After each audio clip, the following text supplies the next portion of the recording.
The men and women who catch lobster in Maine have seen the industry decline steadily, culminating during the last year. So a group from Vinalhaven traveled nearly 700 miles down the East Coast to the William W. Wimpesinger Education and Technology Center to learn how to organize. Be organized so that we can have a voice and so that we can save the industry. Because all these years nobody's done anything and no one's ever been organized and no one's ever been committed to preserving it.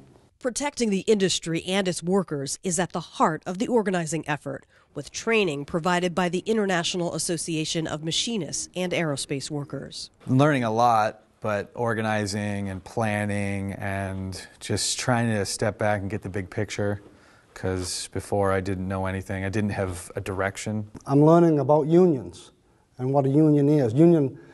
Union to some people is a scary word, a dirty word. It's a unity. It's people that come together for the same ultimate goal. The goal of making a good living at a career they love, but it's all at risk. The state's always putting some sort of regulation on it. They're always making us pay for something. Price of these tags that go on traps will go up every year. And we don't really know what that money goes for. There doesn't seem to be a lot of support from our state. You know, they claim to be, and lobstering is the second biggest industry in Maine, but it just seems like we're not getting the support from our state as we should. If we don't change with the times, I think that we're going to be obsolete. You know, there's a lot of change coming, and it's been changing, and it's not for the good.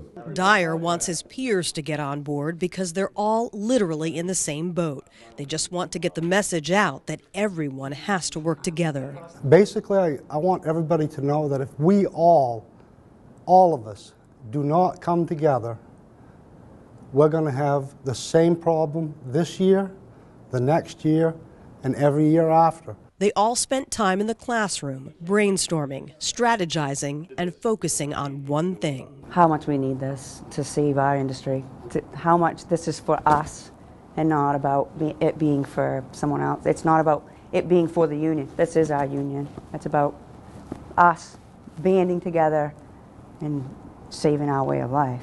That means doing something different to help prevent low profit years despite record catches.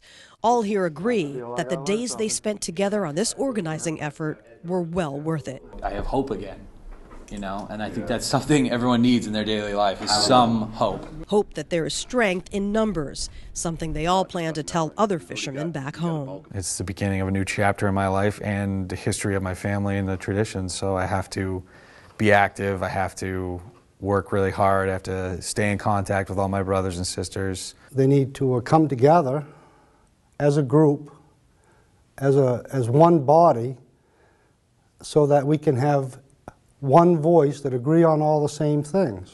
We have no other options. We're out of options.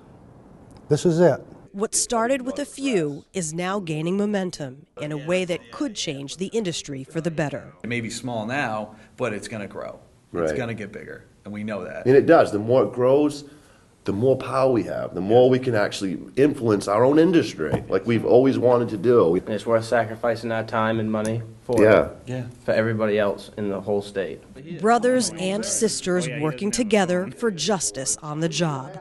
For the Machinist News Network, I'm Tanya Hutchins.